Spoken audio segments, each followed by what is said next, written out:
আজানের সুর কানে আসতেই হুরায়রা ধর্মর করে বিছানায় উঠে বসল। না, আজ কোনো সাধারণ দিন নয়, আজ তার স্বপ্নের দিন। দরজার বাইরে তার জন্য অপেক্ষায় আছে তার বাহন, তার বন্ধু, বিশাল আকারের এক ডোরাকাটা বাঘ, যার নাম তুফান। তুফানকে সে ছোটবেলা থেকে লালন পালন করেছে। সবাই যেখানে বাঘ দেখে ভয় সিটিয়ে যায়, সেখানে হুরায়রা তুফানের কেশর ধরে নির্ভয়ে টানতে পারে। তুফানও তার মালিকের প্রতি সম্পূর্ণ অনুগত। সকাল হতেই তুফান হুরায়রার ঘরের সামনে এসে গর্জন করল।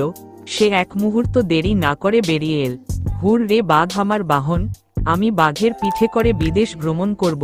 এই কথাগুলো সে মনে মনে শতবার আওড়েছে। আজ সেই প্রতিজ্ঞা পূরণ হবে।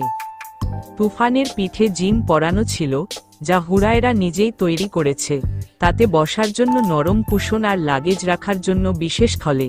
তুফানের পিঠে চাপতেই হুরায়রা অনুভব করল এক অন্যরকম শক্তি।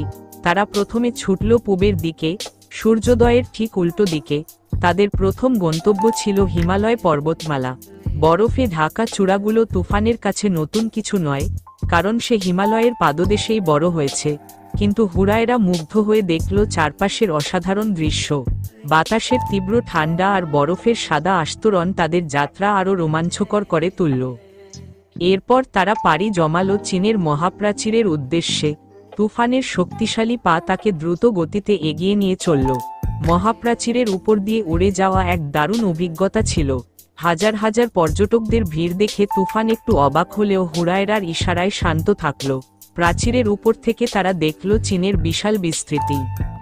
তাদের পরবর্তী গন্তব্য ছিল আফ্রিকার জঙ্গল। ঘন জঙ্গল আর বুনো জানোয়ারদের চিৎকারে তুফান তার স্বাভাবিক পরিবেশ ফিরে পেল। এখানে এসে হুরায়রা দেখল হাতি, জিরাফ, জেব্রাদের পাল।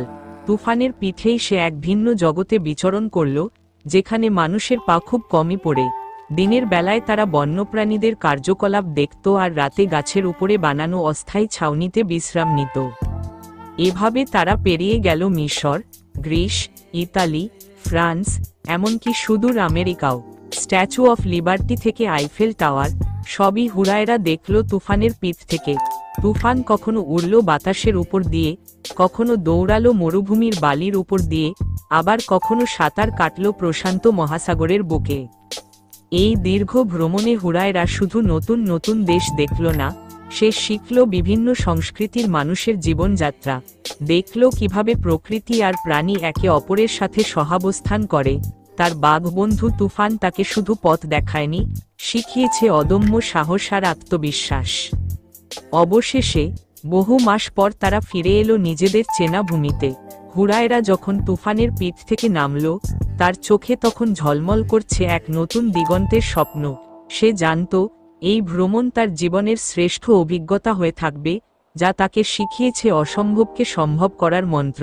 আর তার এই অবিশ্বাস্য যাত্রার সাক্ষী ছিল তার বিশ্বস্ত বন্ধু, তার বাহন, সেই বাঘ, তুফান।